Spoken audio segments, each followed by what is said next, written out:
नाज़रीन नवाखे नवाब शाह ख़बर ॾियूं त पीपी कारकुननि पारां Peoples Party chairman Bilawal Bhutto Zardari सां यकजहती तौर रैली कढी वई आहे।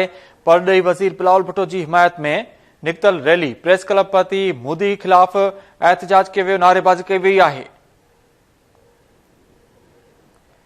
गॾियल क़ौमूं कश्मीरियुनि सां थींदड़ ज़ुल्म जो फौरी तौर नोटिस वठी मोदी सरकार ऐं संदसि हामियुनि ख़िलाफ़ कार्रवाई कई वञे, मुतालबो कयो वियो आहे। इन हवाले सां वधीक तफ़सीलनि लाइ असां सां लाइन ते मौजूद आहे नवाब शाह मां KT न्यूज़ जो रिपोर्टर अमीर चांडियो। जी अमीर, अपडेट कजो। जी पीपी ज़िले शहीद बेनज़ीराबाद पारां मोदी ख़िलाफ़ नवाब शाह प्रेस क्लब अॻियां मोदी जे पुतले खे बाहि ॾेई साड़े एहतजाजी मुज़ाहिरो कयो वियो, जिते पीपी ज़िले सदर अली अकबर जमाली, गुलाम शाह लिगारी, राशिद चांडियो, अली नवाज़ चांडियो, आतिफ ज़ैदी, अब्दुल रसूल बिरोही, शेरबाज़ मरी, ज़फ़र ज़रदारी ऐं ॿियनि चयो बिलावल भुट्टो ज़रदारी ख़िलाफ़ प्रोपेगेंडा खे कंहिं बि सूरत में बर्दाश्त न कयो वेंदो।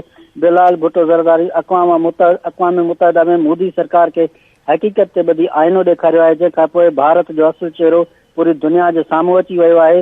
बिलावल भुट्टो ज़रदारी खां माफ़ी जो मुतालबो कंदड़ पाकिस्तान ख़िलाफ़ नारा हणंदड़ बीजेपी खे ॿुधाइण चाहियूं था त भारत में दहशतगर्दनि खे माफ़ी ॾियण ऐं कश्मीर मुसलमान जो क़त्ल करण वारी मोदी सरकार अक़वाम मुत्तहिदा ते प्लेटफॉर्म तां माफ़ी वठे। जी वॾी महिरबानी अपडेट करण लाइ अमीर चांडियो।